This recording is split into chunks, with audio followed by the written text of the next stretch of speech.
Hace algún tiempo, unas 3 semanas o un poco más, habíamos estado predicando en Gálatas 2:20.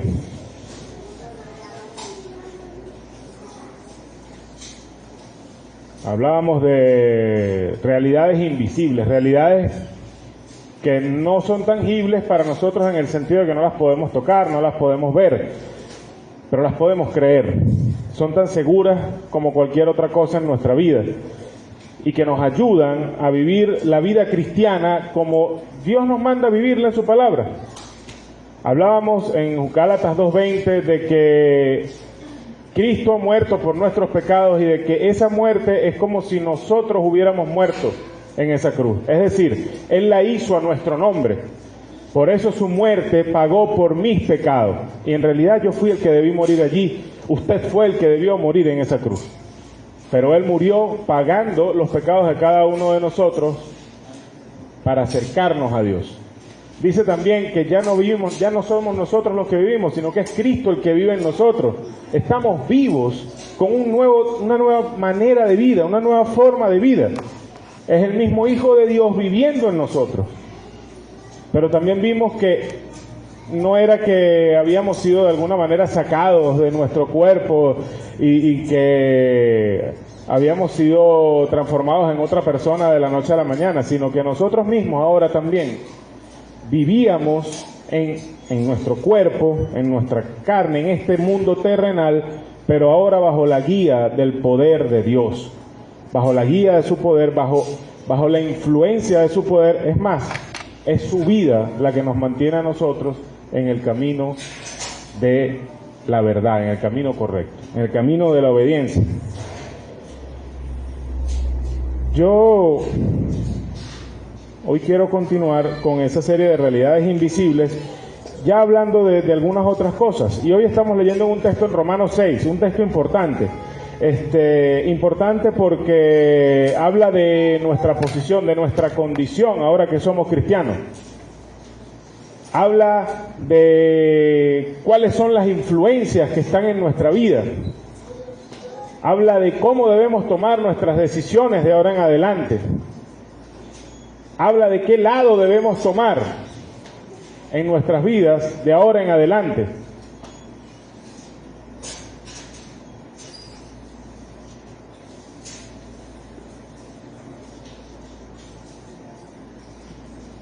Cuando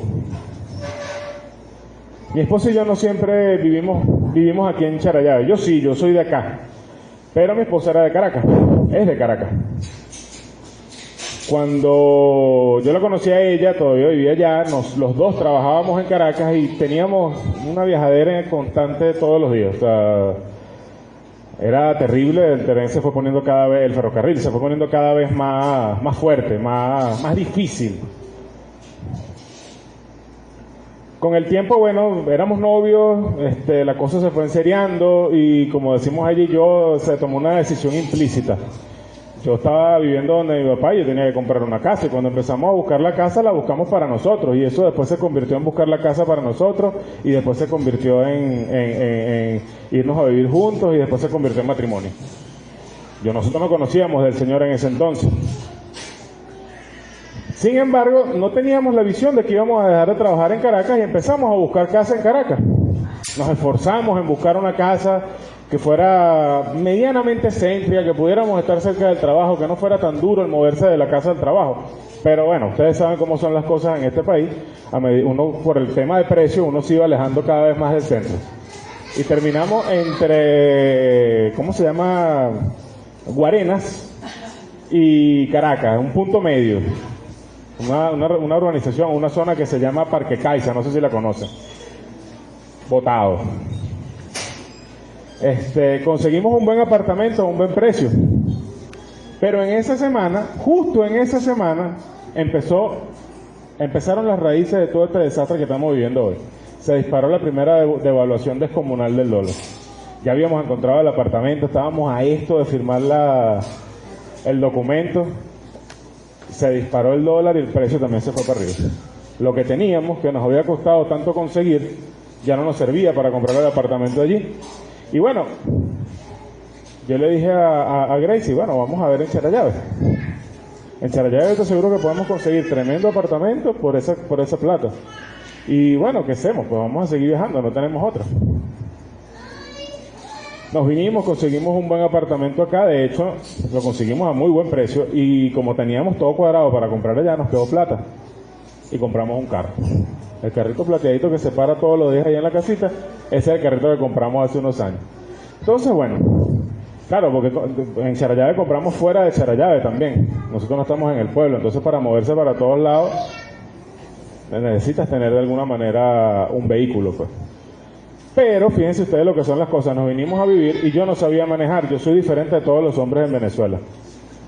Diferente, todos los hombres en Venezuela que tienen una familia, que tienen un carro o que tienen acceso de alguna manera a un vehículo, una moto, lo que sea, aprenden a manejar. En mi casa se podía estar muriendo alguien, hermano. Había que buscar a alguien que manejara porque yo no sabía. Yo no sabía manejar. A mí me daba, no sé si temor o respetaba mucho el hecho de que no era mi carro, pues, y yo no iba a salir con el carro de nadie por ahí, a meterme yo en un rollo si lo chocaba o qué sé yo. Y mis papás siempre fueron también muy estrictos con eso. Mi papá me decía, de hecho, el carro es como la mujer y el cepillo de dientes, no se presta.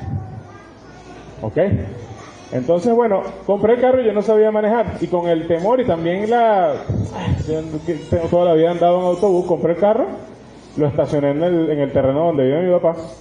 Y da la casualidad que mi papá se quedó sin carro en esos días y le dije, agarra ese carro, chico, manéjalo tú.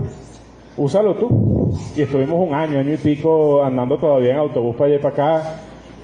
Y, chamo, nosotros con esa pasadera de trabajo, en verdad no era fácil. Llevarse un mercado en autobús desde Charallave para allá, para donde vivo yo, bueno, ustedes lo deben saber. No es nada fácil, nada sencillo. Y bueno, muchas otras cosas. Pero teniendo el carro, la paradoja era que teníamos el carro. Entonces, yo teniendo el carro nuevo, nosotros teniendo el carro nuevo, fino, funcionando de todo, no le faltaba nada, porque en aquella época se podía comprar todo y se podía reparar el carro y mantenerlo bien. Y andaba en autobús, chicos, con carro nuevo. Así andamos algunos cristianos. Así andamos los cristianos, vamos a generalizarlo bien. Vamos a ponerlo en estas palabras. Teniendo el carro del Espíritu, lo dejamos estacionado y seguimos en el autobús de la carne. Lo que hablábamos en Gálatas 2:20 es un regalo que nosotros recibimos y emparejándolo con esta anécdota del carro que nosotros compramos, fue exactamente eso. Compramos un carrazo último modelo y entonces ahora cuando empezamos a vivir la vida cristiana, pues se queda guardado en la casa y nosotros seguimos andando en el mismo autobús de siempre en la carne. Eso es lo que nos está pasando muchas veces a los cristianos y no es una cuestión constante a veces. Usted puede decir, bueno, pero yo ando muy bien hoy en mi vida cristiana, sí, pero siempre enfrentamos momentos en los que las cosas cambian. Si algo es fiel en el hombre, es su infidelidad. Nosotros somos fielmente infieles. ¿A qué me refiero? No somos como Dios. Dios no muta, Dios no cambia. Sus promesas son siempre firmes. Pero el hombre cambia. El ser humano cambia. De la noche a la mañana sus sentimientos, sus emociones, las cosas que se proponen en su corazón cambian. Así. Entonces hay días que no son tan buenos como los otros. Hay días en que no somos tan espirituales como deberíamos. Y lamentablemente creo que en la vida de todos nosotros tenemos el testimonio de que la mayoría de los días son eso. Son días de debilidad, días de carnalidad, días de no tomar las decisiones de la manera correcta. ¿Qué pasa con eso? Nuestros mejores esfuerzos se ven frustrados. Nosotros sabemos andar según la carne. Cuando nosotros tenemos que dejar algo malo, ¿qué hacemos? Lo hacemos a pura fuerza de voluntad. ¿Cierto? Yo les puedo hablar, siempre hablo de lo mismo. Para mí, ayer hablaba de esto, de hecho, en Radical. Yo cuando vine al Señor, yo tenía el vicio del cigarrillo. Y no era la primera vez que intentaba dejarlo. Yo intenté de todo. Ese método de que dicen, bueno, te vas fumando cada día menos cigarro y algún día lo dejas todo. No sirve. A mí no me sirvió, por lo menos. Venden chicles, venden parches, venden de todo, hermano. Hasta vendían un menjurje que supuestamente venía del Amazonas que también te hacía dejar de fumar. Todas esas cosas yo las intenté. Bayer se inventó un método que eran unas pastillitas numeradas y uno se tomaba una cada día. Y supuestamente eso no sirvió para nada. Traté de dejarlo de golpe, no funcionó. Traté de hacer 1.000.000 de cosas y yo no pude dejar el cigarro. Así somos nosotros. Estamos acostumbrados a movernos así. Cuando usted quiere conseguir algo, ¿qué le han enseñado a hacer? ¿Qué le han enseñado a hacer? Esfuércese, trabaje, vaya adelante, usted puede hacerlo, usted puede conseguirlo. Cuando le hablan de los estudios le dicen eso, cuando le hablan del trabajo le dicen eso, cuando le hablan de comprar una casa, de formar una familia, de hacer cualquier cosa, hablan de eso, del esfuerzo. Pero cuando venimos a Cristo y tratamos de andar por la carne, nos damos cuenta que nuestros mejores esfuerzos, tratamos de dejar el pecado por los esfuerzos de la carne, nos damos cuenta de que nuestros mejores esfuerzos son basura. Nos damos cuenta que no podemos. ¿Por qué no podemos? Porque las viejas pasiones toman el control rápidamente. Volvemos al ejemplo de mi vicio del cigarro. Yo amanecía hoy diciendo, no fumo más, y agarraba la caja completa de cigarro y la tiraba en la basura. Y en lo que llegaba a la oficina la mitad de la gente fumaba. Y entonces vamos a salir, tú te tomas un café, chico, tranquilo, no tienes que fumar. Pero inmediatamente el hombre sacaba su cigarrillo, y a lo mejor el primer día yo aguantaba y no fumaba, y el tercer día, y a lo mejor el segundo día. Llegaba el cuarto día y, no sé, a lo mejor tenía un problema con lo que estaba haciendo. Yo soy programador. A lo mejor se me encangrejaba algo en la programación, algo que yo estaba haciendo. Y entonces el estrés es la excusa perfecta. Estoy estresado. Tengo que bajar el estrés.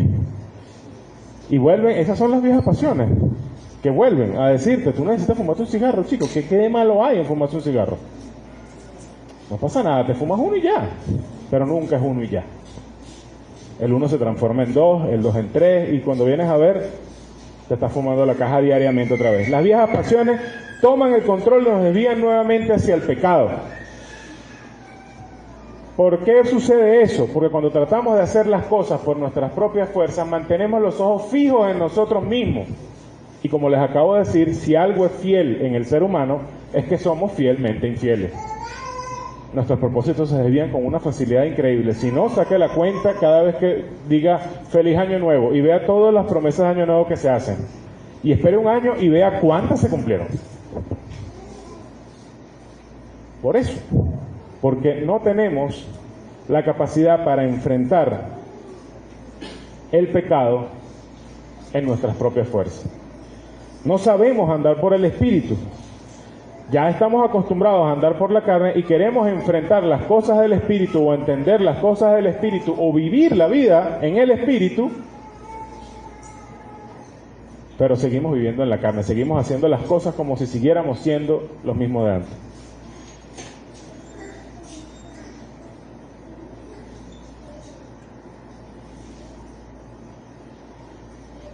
Cuando hablábamos de Gálatas 2:20, estábamos hablando de lo que sucedía o de los beneficios que nos da algo que en la Biblia se llama la justificación por fe. Romanos 5:1 dice, justificados pues por la fe tenemos paz para con Dios. ¿Qué significa eso? Justificarse, eso es un término como raro, ¿verdad? O a lo mejor lo entendemos en el contexto que usamos la palabra hoy en día. De hecho no tiene muy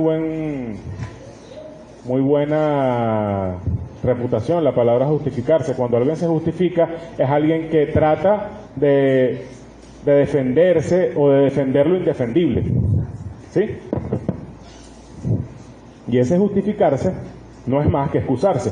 Pero lo que está diciendo aquí es que somos declarados justos. El Señor, cuando venimos a Cristo por fe, Él simplemente dice que nosotros somos declarados justos. Legalmente nuestros pecados son borrados porque Cristo los pagó y nosotros aceptamos el pago y por lo tanto somos declarados justos por la fe que hemos puesto en Cristo. No sé si esto se entiende y no me voy a extender mucho acá, pero básicamente lo que está haciendo Dios es declarar que nosotros somos tan justos como Cristo. Posicionalmente hablando, legalmente hablando, no lo somos. Realmente seguimos teniendo un corazón que va a seguir tendiendo al pecado. Pero el Señor ha sellado ya por el sacrificio de Cristo el perdón de nuestros pecados y nos declara justos. ¿Sí? Luego vienen otras cosas que sí nos van a ir limpiando del pecado en nuestro corazón. ¿Qué beneficio nos traía eso? Bueno, inmediatamente el Espíritu de Dios viene a morar en nosotros, Cristo viene a morar en nosotros y a impulsar nuestra vida. Una vida fundamentada en la fe, una fe fundamentada en el amor de Dios y en el sacrificio de Cristo por nosotros. ¿A dónde quería yo llegar con aquella serie de predicaciones? No necesitamos ni podemos hacer nada para obtener la vida. ¿Ok? No necesitamos hacer nada para obtener la vida. Dios no nos está pidiendo que hagamos nada para obtener la vida eterna, para obtener salvación.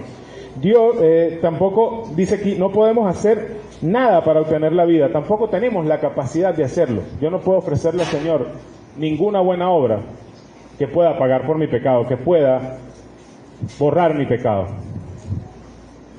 Dice Santiago que aquel que obedece toda la ley, pero la ofende en un punto, se hace transgresor de toda la ley.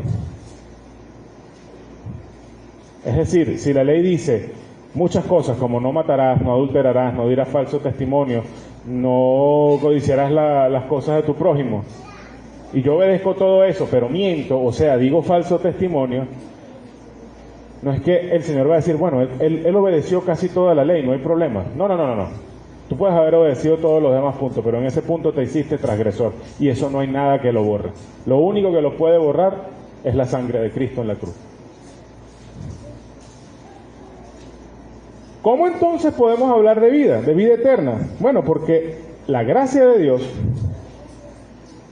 por la gracia de Jesucristo, Él derramó su sangre en la cruz para pagar por nuestros pecados y para darnos vida eterna, para que andemos no como queramos, sino para andar en buenas obras, para andar en novedad de vida. Entonces, esta obediencia tenemos que verla de esta manera. La obediencia no es para obtener salvación. La obediencia viene porque hemos sido salvados, porque hemos sido transformados, porque hemos sido hechos nuevas criaturas, capaces de obedecer, capaces de vivir en novedad de vida.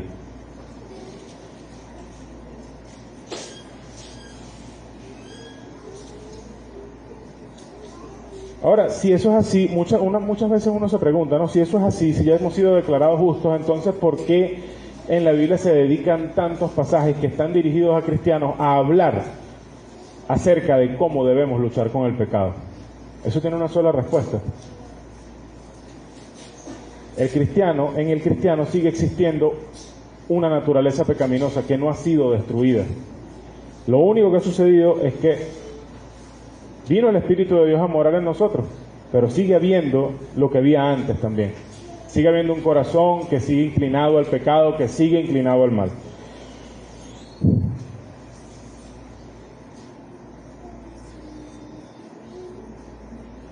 Y lo que sucede con esas dos cosas son dos cosas que están totalmente opuestas. El Espíritu Santo y un corazón de pecado no tienen ningún acuerdo.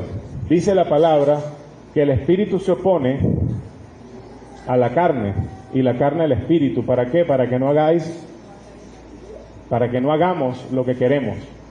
Lo que empezamos a notar una vez venimos a Cristo es una lucha constante dentro de nosotros. Se presentan las oportunidades de pecar, se presentan tentaciones, pero ya no es como antes. Antes a mí no me importaba cuántos cigarros me fumaba. Quizá me importaba si de repente estaba trancado el pecho, pero no mucha cosa más. Pero ahora, para mí, aquí eso empezó a ser una cruz dentro de la iglesia. Porque yo decía, yo digo que soy cristiano, pero entonces sigo fumando, sigo dando el testimonio de que sigo siendo igual que antes. No puedo quitarme esto de mi vida. ¿Cómo es posible que siendo cristiano, una cosa inanimada que no tiene vida, me domine? Y eso era para mí una carga. Empezó a haber una confrontación en mi corazón entre lo que el Espíritu de Dios me decía que era correcto y lo que yo sabía que no era correcto, lo que había en mi vida que era incorrecto totalmente. La vida del cristiano es una lucha constante en contra del pecado. La vida del cristiano es una lucha constante en contra del pecado que hay en nuestros corazones. Creer en Cristo no es una cosa de un día, no es un ticket que uno compra y lo guarda en el bolsillo y se sienta a esperar que venga la muerte para llevárselo a uno. Y cuando venga la muerte uno saca el ticket y dice, no, ya va, yo no voy para abajo, este ticket va para arriba. No es así. La vida cristiana, lo que uno compra en la salvación, aunque ciertamente te asegura la ida al cielo, porque lo dice la palabra, que tenemos vida eterna, es una lucha constante, ¿cómo lo diría? Una meditación constante acerca del estado del propio corazón.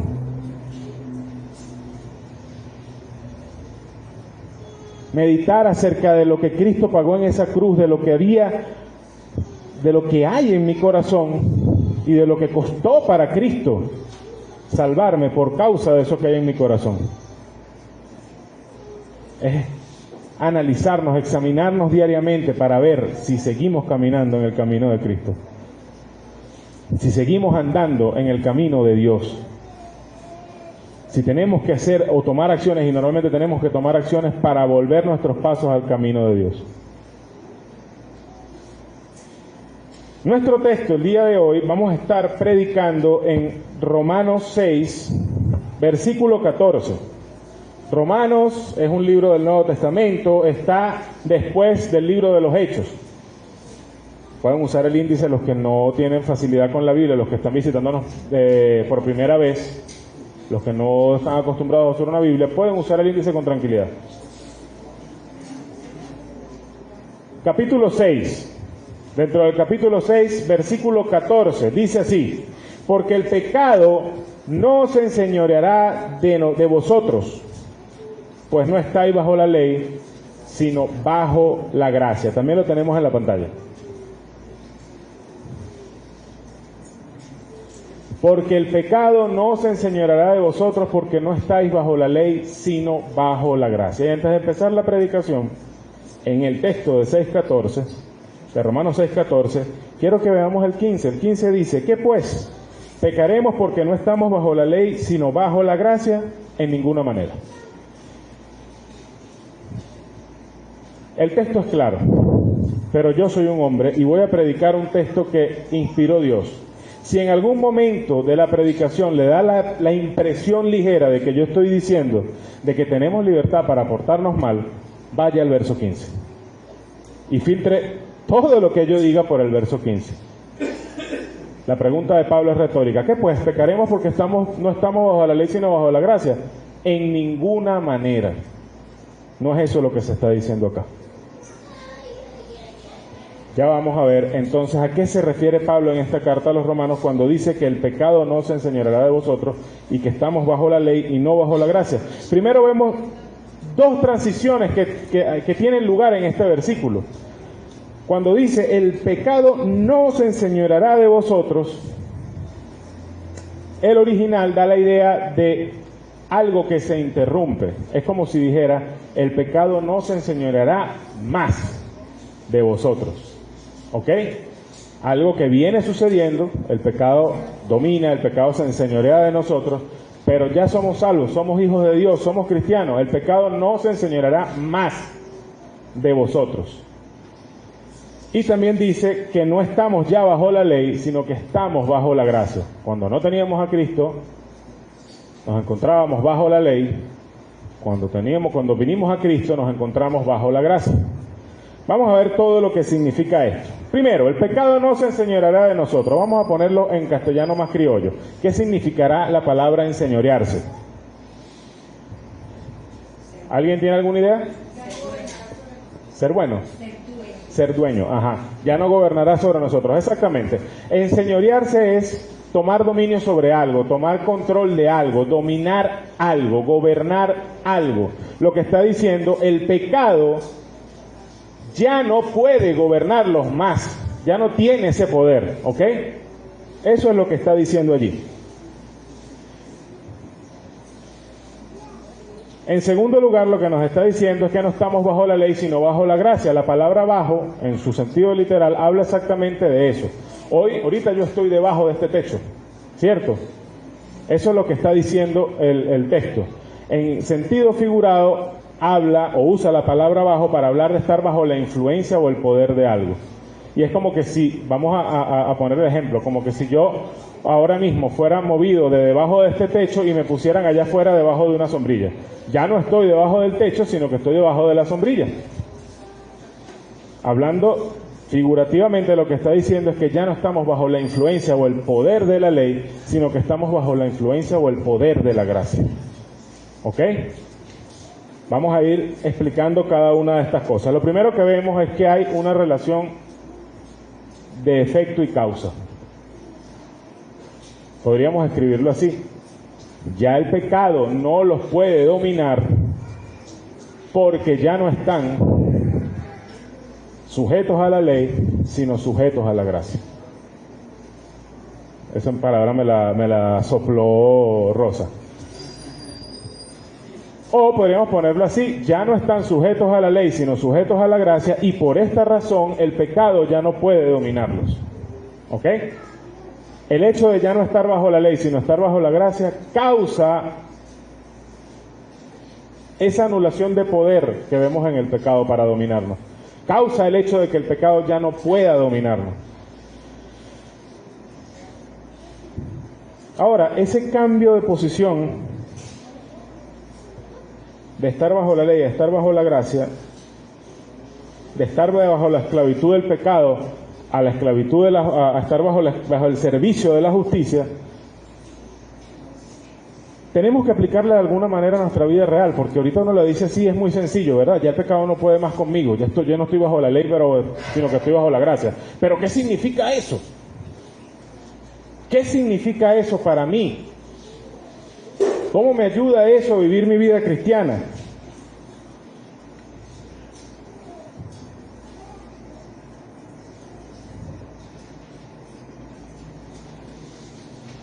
Es sencillo y a la vez un poco complejo.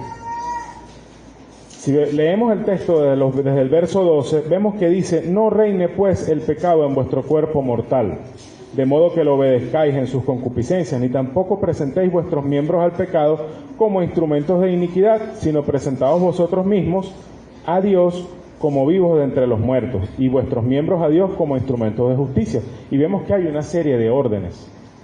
No reine el pecado en vuestro cuerpo mortal. No presentéis más vuestros cuerpos al pecado. Presentaos como vivos de entre los muertos.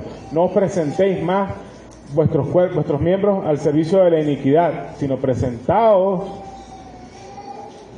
como vivos entre los muertos delante de Dios, y vuestros miembros para el servicio de la justicia. A mí lo que me habla este texto es de una elección. Estamos cada día frente a una decisión. Si usted es cristiano, cada día, cada minuto, cada segundo de su vida usted está delante de una decisión. Usted tendrá millones de decisiones que tomar diariamente, y muchas de esas decisiones, las alternativas serán: rompo la ley, o peco, mejor dicho, cometo pecado o no cometo pecado. Por ejemplo, usted está en una cola de unas 100 personas esperando para entrar a comprar, no sé, leche, o quizá esperando para llenar un trámite. Y a mitad de cola usted ve que está la vecina de al lado, 50 personas más adelante que usted. Y la persona le invita a usted a que tome el lugar donde está ella. Ahí hay una decisión.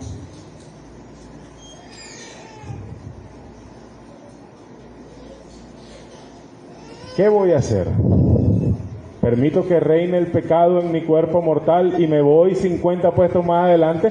Todos diríamos que sí, es una mantequilla. 50 puestos. Comerme 50 puestos de una vez. Pero la decisión es: ¿voy a dejar que el pecado me domine o voy a tomar la decisión correcta y presentarme limpio delante de Dios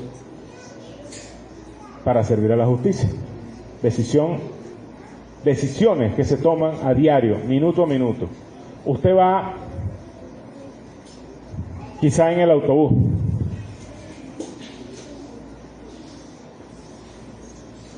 Y el autobús es un poco lleno. Digamos que no hay asiento. Y se monta una persona, quizá no de la tercera edad, vamos a ponerlo menos obvio, ¿verdad? Quizá no de la tercera edad y quizá no embarazada, pero viene cargada. Nada le dice a usted que usted se tiene que parar de su silla para dársela a él. Podríamos decir que usted se podría quedar en su silla sin estar cometiendo ningún pecado. Pero ahora aquí hay una decisión. ¿Me quedo sentado sin hacer nada? ¿O me muestro o entrego mis miembros como siervo de la justicia? Yo sé que en mi corazón que lo correcto es pararme y permitir que la persona que viene cargada se siente. O al menos pedirle la carga que tiene y yo la llevo porque yo estoy sentado. Voy a quedarme callado, voy a hacerme el dormido, voy a hacer lo correcto. Y estoy poniendo decisiones sencillas. Vamos a decisiones más duras, quizá más obvias para algunos de nosotros. La compañera de trabajo que está bien chévere me está haciendo ojitos. Y yo trabajo en Caracas y mi esposa vive en Charallave. ¿Qué hago? No estamos llegando al extremo del adulterio, pero podemos llegar simplemente a tener, ¿sabes? Ese flirteo chévere con la persona, porque oye, qué bueno que alguien guste de nosotros y tal, y ¿permito aquello o no lo permito? ¿Le pongo un parado a eso o continúo disfrutando en el límite entre el pecado y la... ¿Qué hago? Hay decisiones que se tienen que tomar día con día. Y esos deseos, esas tentaciones, la Biblia las llama concupiscencia, deseos engañosos, cosas que parecen estar bien o ser buenas para nosotros, pero que al final terminan en pecado y nos arrastran de nuevo bajo el yugo del pecado. La Biblia no miente, el pecado no tiene poder sobre nosotros, excepto si nosotros se lo damos.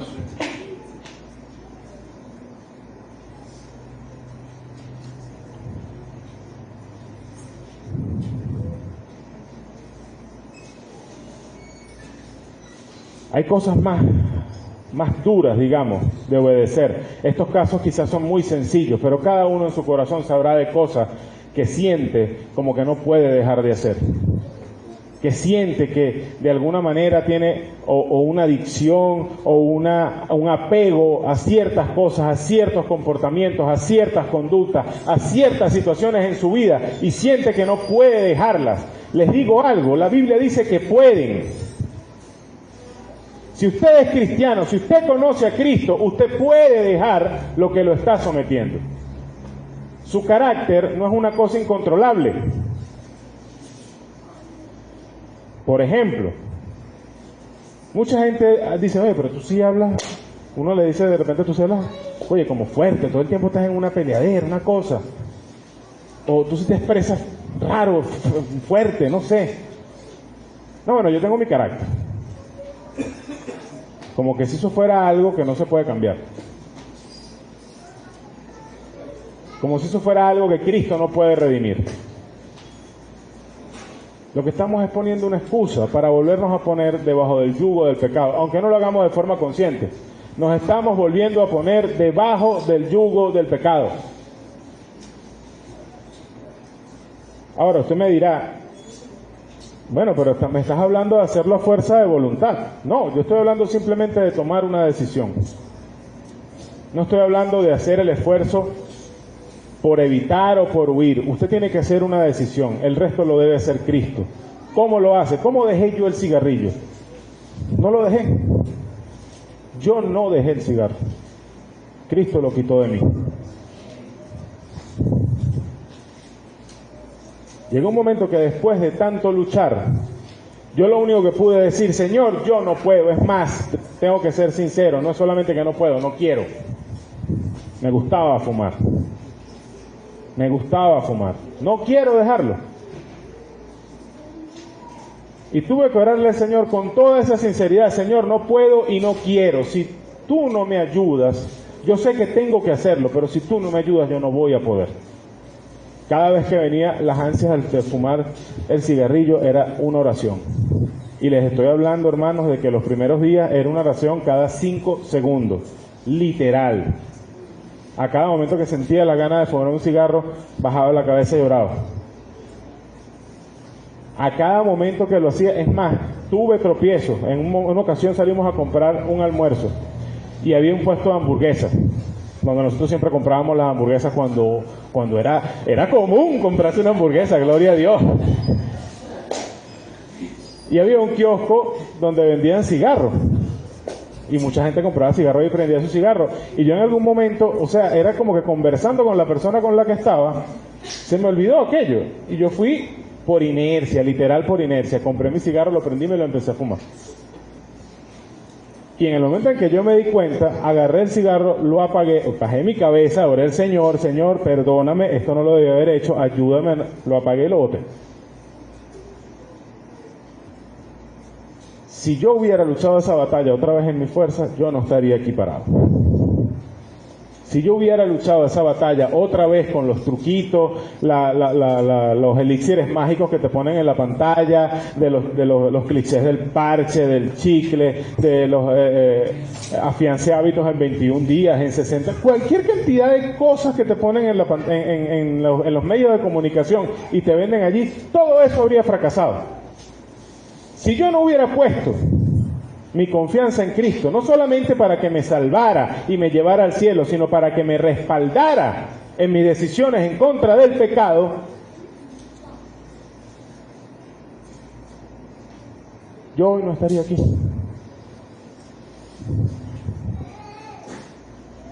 Mi vida sería igual que la que vivía antes. Porque nadie puede sacarse de la vida de pecado, nadie puede agarrarse a sí mismo y sacarse de un pozo. Te tienen que lanzarte un mecate, ponerte una escalera, de alguna manera te tienen que ayudar desde afuera.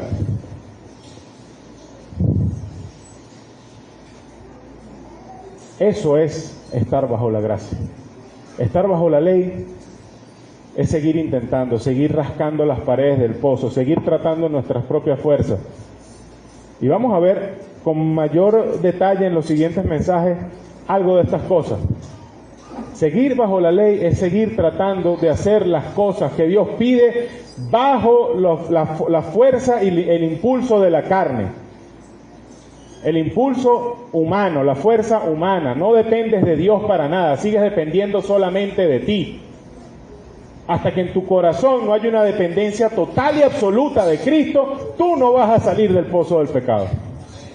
No lo vas a abandonar, no vas a poder salir de ahí.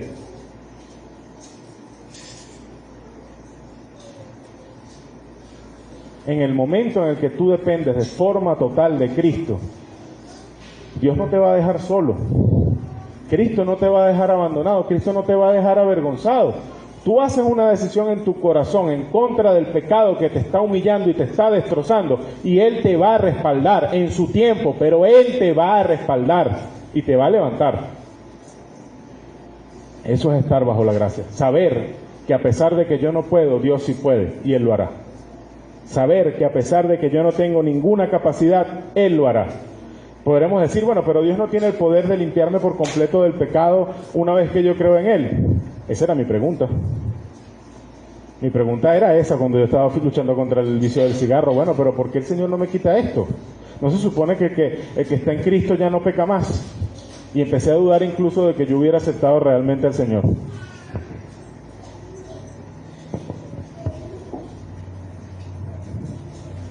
Pero lea la Biblia y usted verá que Dios no hace nada a fuerza. Dios nos dignifica desde el principio de la creación, nos dignifica con la capacidad de decidir, de escoger.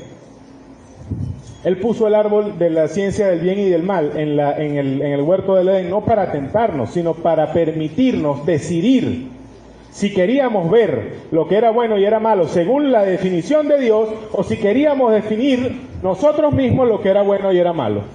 Y eso decidimos en el huerto del Edén, definir nosotros, tener nuestra propia decisión de bueno y malo. Y es lo que vemos hoy. Todo el mundo quiere decir lo que es bueno y lo que es malo y se olvidan de lo que Dios dice que es bueno y que es malo. Pero el punto central es que Dios nos dio la oportunidad de tomar una decisión y el hombre decidió su destino. Aún hoy, siendo cristianos, Dios nos da la oportunidad de decidir. Yo he roto las cadenas del pecado. ¿Qué decides tú? ¿Seguir debajo del yugo del pecado? ¿O tomar mi yugo sobre ti, que es ligero?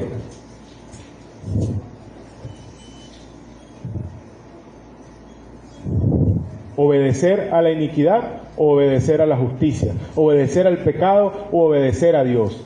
Hay una decisión que tenemos que tomar. Si nosotros tomamos la decisión por Dios, si nosotros tomamos la decisión por la justicia, Cristo va a respaldarla. Cristo nos va a sacar de donde estemos hundidos. No todos peleamos con el mismo o luchamos con el mismo pecado. Cada uno de nosotros se enfrenta al pecado de manera particular y enfrenta pecados particulares cada uno, tentaciones particulares cada uno. Mientras Dios nos quiere dignificar y nos dignifica con la capacidad de tomar una decisión, el pecado lo que quiere es degradarnos. Cuando Pablo usa la palabra pecado, no está hablando de un pecado en particular, como decir, bueno, yo dije una mentira. No está hablando ni siquiera del grupo completo de los pecados que nosotros podamos cometer en nuestra vida. Está hablando de una tendencia que tenemos nosotros, los seres humanos, al pecado. Está hablando de esa influencia maligna que se filtró en la humanidad el día que Adán cayó y que nos somete y nos domina hasta que Cristo viene y nos libera. Esa tendencia, esa inclinación que hay en nuestra genética, en lo más profundo de nuestro ser, lo único que quiere es degradarnos, lo único que nos lleva es al charco, nos lleva a la posilga. No quiere que nosotros seamos dignos, no quiere que nosotros podamos levantarnos delante del Señor con propiedad y con dignidad, como Él nos quiere, limpios. Él nos quita toda posibilidad de elección, Él simplemente nos somete, nos doblega, nos golpea para que obedezcamos a sus concupiscencias. El pecado deforma la imagen de Dios. ¿Qué hizo Dios cuando nos creó? Nos creó a su imagen y semejanza. El pecado lo que ha hecho siempre, desde que Adán obedeció a las concupiscencias del pecado y comió del árbol que le prohibieron comer, lo único que ha hecho el pecado es degradar, destrozar la imagen de Dios que fue puesta en nosotros. Dios nos quiere dignificar, dándonos la oportunidad de decidir. El pecado nos quiere degradar.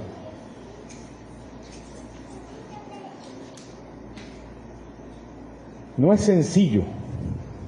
Cuando le digo que es sencillo es porque al principio les decía que esta cosa, la manera de vivir bajo la gracia era sencilla, porque fíjense, simplemente tomar decisiones y confiar en Cristo para que las respalde. Pero cuando estamos en la candela, cuando estamos en la batalla, cuando estamos en el calor de la lucha, nos damos cuenta que no es fácil, porque somos seres de hábito, somos seres de costumbre. Vamos a tirar por donde siempre hemos caminado. Somos como las mulas, ¿sí? O los animales de carga que tienen siempre se inclinan a caminar siempre para un lado más que hacia el otro.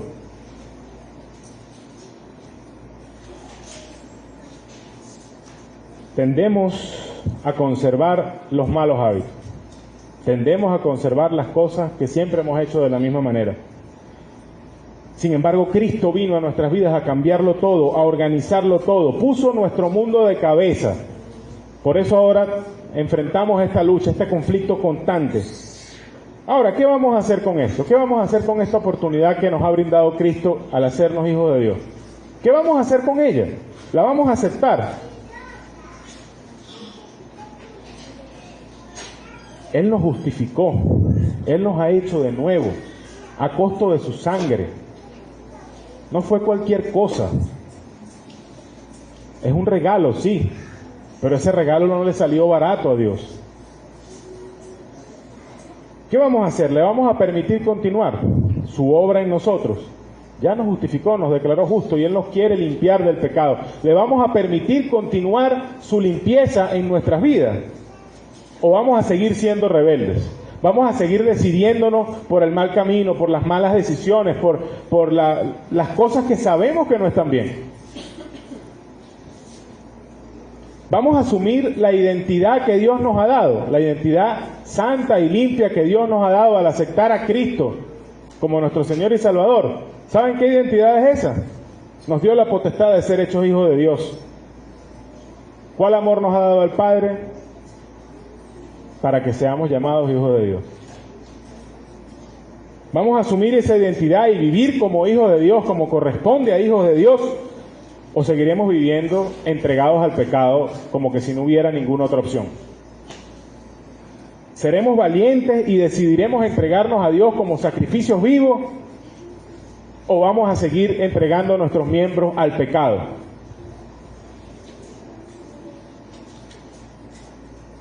La pelota está de nuestro lado. Y estará de nuestro lado hasta que Cristo venga.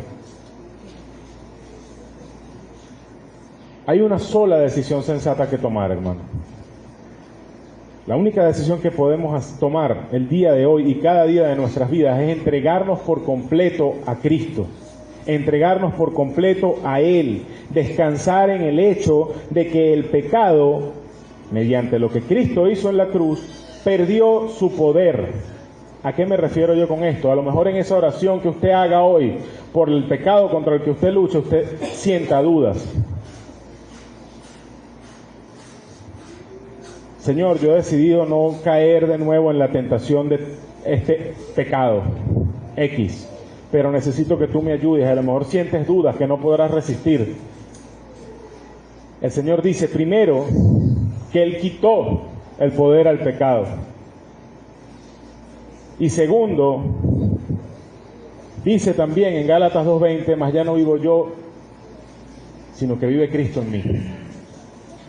Él es el que va a enfrentarse contra ese pecado. Él es el que me va a fortalecer para que yo resista y permanezca firme en la decisión que hice. No hay dudas que tener allí.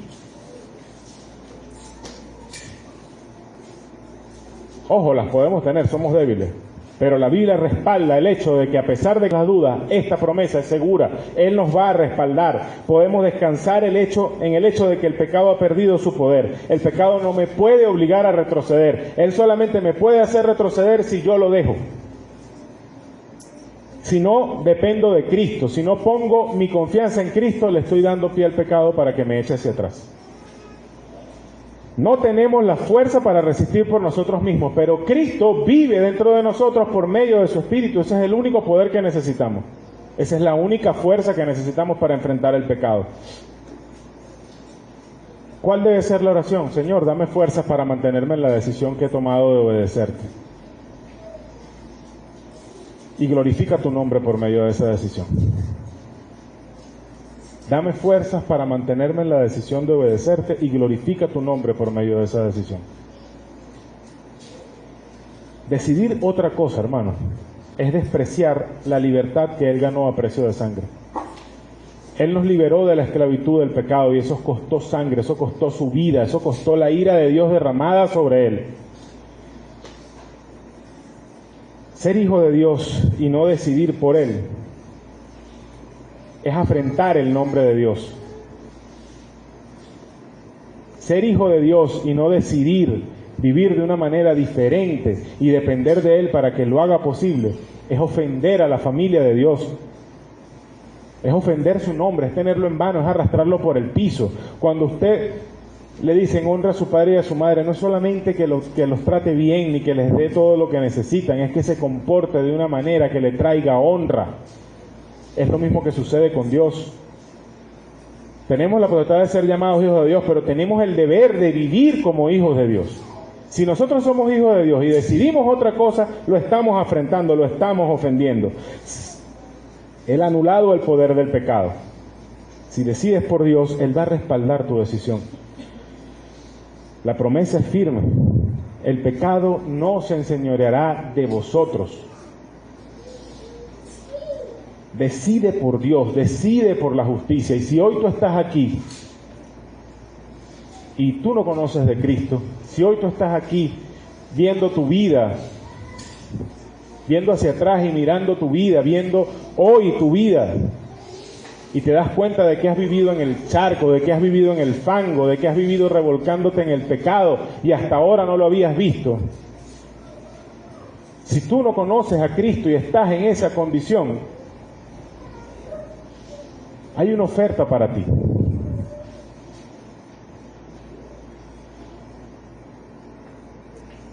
Cristo vino, se hizo hombre y cargó todo ese pantano, todo ese charco, todo ese pecado de todos los hombres de todos los tiempos, incluyéndote a ti, y los cargó en la cruz. Se presentó Él delante de Dios: no le cobres a ellos, cóbrame a mí. Sus pecados, todo lo que ellos te deben, cóbralo a mí. Él pagó tu deuda. Y lo único que necesitas hacer es reconocer primero que eres pecador. No hay justo ni aun uno. No hay quien busque a Dios. Romanos 3:10. Segundo, que el pecado te separa de Dios. Por cuanto todos pecaron, están destituidos de la gloria de Dios, están separados de Dios. Número 3, por causa del pecado estás condenado a muerte. Romanos 6:23, porque la paga del pecado es muerte. Esa condición, esas tres cosas de esa condición: eres pecador, el pecado te separa de Dios, por causa del pecado estás condenado a muerte, es irreversible. Ningún poder humano te puede sacar de allí. Tú no te puedes sacar de allí, tú no puedes hacer diferente tu realidad. No hay manera de que lo hagas, pero Cristo vino al mundo para proveer un camino, para abrir un camino de regreso a Dios. Él pagó todas esas consecuencias, Él asumió tu pecado como si Él fuera pecador. Cuando estaba en la cruz, Él gritó: Elí, Elí, lama sabactani. Dios mío, ¿por qué me has abandonado? Él fue separado de Dios. ¿Para qué? Para enfrentar el juicio de su ira. Y sufrió la muerte. No solamente la muerte física, sino la muerte incluso por la ira de Dios derramada sobre Él. No solamente se refiere a la tortura física que le infligieron los romanos. Él fue condenado delante de Dios. Él sufrió todas esas cosas.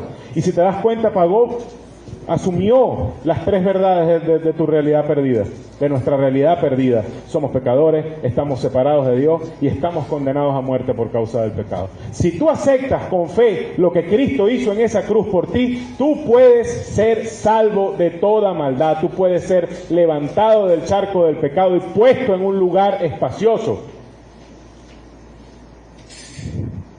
Tú puedes ser transformado, Él te puede dar el poder para vivir una vida diferente. Él te puede dar el poder para tomar las decisiones correctas y depender de Él para que Él las respalde. Ven hoy a Cristo. Ven hoy a Cristo. Reconoce tus pecados y ven a Cristo, el único que te puede llevar de vuelta a Dios. Vamos ahora.